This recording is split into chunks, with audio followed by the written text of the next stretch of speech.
Good afternoon. My name is Anna Knob, and I am the teacher of Worlds Unraveled, Dystopian and Apocalyptic Lit and Comp. This is my longest running class at True North, and it has been an absolute joy and pleasure to teach it the last few years.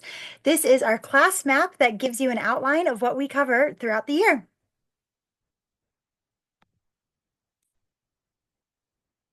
Some of our course objectives are these are the things that your students will know by the end of the course. Lit analysis. Students develop critical reading skills to interpret and analyze key themes, motifs, and symbols in dystopian and apocalyptic literature.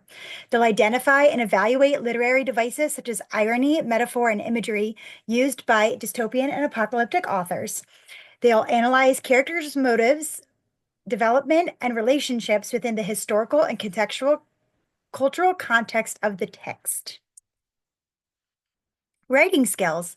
Students will compose analytical essays that incorporate textual evidence to support claims. They will write their own dystopian apocalyptic short story using the creative writing process. And through all of this, they will refine their grammar, sentence structure, and vocabulary through essay drafts and revisions. They will enhance their note-taking and study skills. They will use effective note-taking strategies during lectures and discussions to capture key points and support study habits. They'll organize notes in a manner that enhances understanding of complex literary concepts. Research, investigating the historical and cultural background of key works of literature, including their authors and settings. They'll synthesize historical information to better understand how it influences themes, characters, and narrative style. Presentation and communication skills. Students will prepare and deliver presentations on literary works, authors, or related historical topics. So many of my students have never done a presentation before, and so we go through best practices as far as how to create a presentation and what actually presenting that presentation looks like and sounds like. They'll also get to work in groups and do some presentation projects together. Reading comprehension and fluency. Students will just work on their reading skills, honestly, and they'll engage with challenging vocabulary and syntax. Not everything that we read is from the US. Not everything is necessarily American English. And things written outside of kind of our modern era here don't have the same sentence structure or syntax that we always use. So it's a really great exercise in having them read things kind of outside of their norm. We also spend a lot of time on literary criticism, where we explore schools of criticism like feminist, historical, and formalist, and apply those perspectives to dystopian and apocalyptic literature. They develop the ability to articulate and defend critical interpretation of a text. So they'll be able to read a book, pick an example, and apply one of the glasses of criticism to that example, explain it, and defend it. Some key skills. This is the stuff that your students will be able to apply well beyond this class. Writing a standard 5-paragraph essay. I cannot tell you how many times I've had students come to me who have never written more than a paragraph, not just in high school here, but even when I was a TA in college. And so we'll work on taking notes that they can use to help them write, outlining their essay with a clear thesis and main points, formatting a standard MLA essay, including in-text citations and bibliography, peer and self-editing, and formal final copy submission. They'll also work on presentations, just like I was already talking about. They'll need to do some degree of research for their presentations, creating a presentation, what colors work best, animations, pictures, videos, anything like that. And then the actual art of presenting a presentation in front of peers using a natural rhythm, speed, and tone. Note taking. Again, I already kind of touched on this, but students will learn how to take notes that will be useful to them to later create presentations, write essays, and for studying tests. The last thing you want your student to do is just highlight everything in a book, right? This will help guide them through the actual note-taking process. Unit expectations. Each unit has a topic board that will appear once we get to that unit. Topic boards contain a breakdown of readings that includes the page numbers, chapters, and the last lines. In some cases, it will also include copies or downloads of the works that we're using. Any resources your student needs for assignments, study guides, note sheets, assignment descriptions and rubrics, videos or podcast links, or discussion boards. So not only will those resources be connected to the actual assignments, but they'll also all be listed on a board for them. Formal assignments, or the core four. Each semester, along with regular homework and classwork, students will complete 4 core assignments: a presentation, a 5-paragraph essay, a creative assignment, and exam. These core 4 are all worth 100 points, allowing your student to work on skills they may never done before, while also having the opportunity to really excel in other areas. Students are encouraged to think out of the box using unique presentation methods and alternative resources like Legos, Minecraft, and sculpture to fulfill assignment requirements. The week before we do any kind of exam or final, we have class review where we go over every answer to the test. I usually reword the question, flip it around a bit, but the information on the test is reviewed the week before. Exams are closed book and closed note, but between studying and review, they have a very strong foundation for success. Some reading skills. Part of this class and what I do with all of my classes is teaching students to read beyond just for fun. Part of that is literary criticism, and we already talked about this a bit. At the end of this course, students should be able to successfully use various literary criticism lenses while reading. They should be able to pull examples from a reading and apply a literary lens to interpret and understand. They should use literary criticisms that they may not naturally lean towards or use to explore literature outside of their normal. They should be able to identify, explain, and analyze a text using at least one of those literary criticisms. Character analysis. Students will be able to select a character and give appropriate analysis of that character using examples from the story. Students will ask the question, why, when assessing a character's behavior and motives. Reading between the lines. This kind of goes with character analysis. Literature is rarely just the black and white words on the page. Students will be able to identify and explain examples of literary devices like metaphor, allegory, allusion, etc. Students will also look beyond the words of the page to determine plot movement, character development, and intentionality of authorship.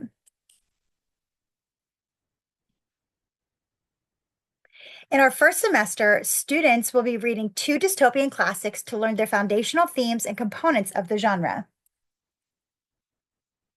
We start out with Brave New World, which we do in 4 readings along with study guides. Students are assigned a formal essay, presentation, creative assignment, and have a unit test at the end of reading this book. This book does explore themes of individuality and includes a topic of a free sex society, but we talk about it from a Christian worldview. We then move on to George Orwell's 1984. Very similar to Brave New World, we read this in 4 readings, but have 4 reading quizzes instead of study guides and a unit test. So each of those reading quizzes is worth 25 points, which obviously adds up to 100 points. And so students are assigned a reading, and the following week they come in and they complete the quiz. Students are also assigned a small group to complete a society project where they create their own dystopian society, including aspects of both 1984 and Brave New World, like slogans, how government controls its people, propaganda campaigns, etc. And this counts as 2 formal assignments. During the second semester, we'll be focusing on preparing to write their short stories and the writing process. We kick off the semester with a choose your own. Students pick a dystopian and or apocalyptic book of their choice. They are assigned a formal essay in which they summarize, analyze, and reflect on the book, how it fits the genre, etc. They'll also complete explicit notes while reading on characters, literary criticisms, and themes. They then use those notes to write their essay. While they are doing that independently, we are also in class working on the identity unit. A huge component of dystopian and apocalyptic literature is the theme and restriction of identity and individuality. Students will explore what identity means from ethnicity, race, the region they live, occupation, culture, and more. Not only is this unit taught from a Christian perspective, but it is a keystone unit for them prior to writing their stories. It's hard to write a well-rounded, realistic character without understanding the components that make us unique and individual. From there, we move on to our writing. This is the pinnacle of not just the semester, but kind of the class as a whole.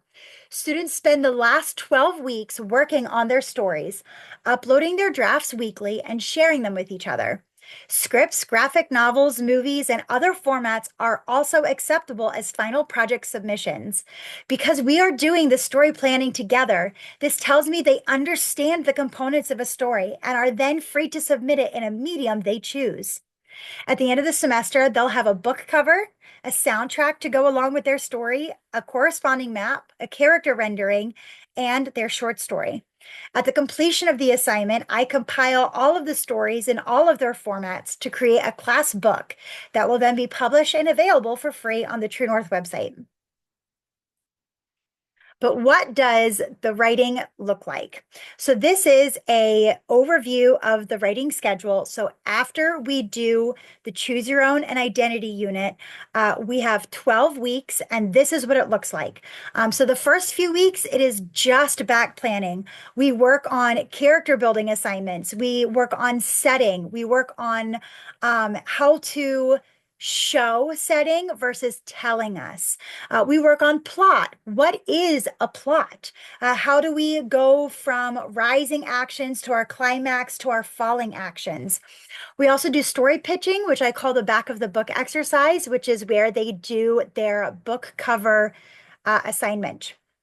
Week 5 and 6, if they haven't decided already, they kind of get to make a decision on what kind of formal submission they want, whether they want to do a script or a video or movie, or if they just want to write a short story, they work on that. By week 7, they are absolutely free to be writing a lot and consistently. We're going to be talking about mood and tone. I always challenge the kid to hide an Easter egg in their story, usually something that's in reference to me so that I can find it in the story. Um, Week 9, I have a what I call bounce day, but really every week once I start having them submit drafts, we break up into partners or small groups, and students have the opportunity to say, hey, I have this really great scene. I don't know how to get to the next one. I need help with this transition. They get to swap and give each other feedback, and it's a really cool opportunity because by the end, they all kind of have a little bit of ownership to their own, to each other's stories. Week 10, we have another edit and work day. We have Easter break. And then week 11, we have a final edit day where they get together with a partner and they really work with a fine-tooth comb through their stories. And week 12 is their final submission. Extra credit.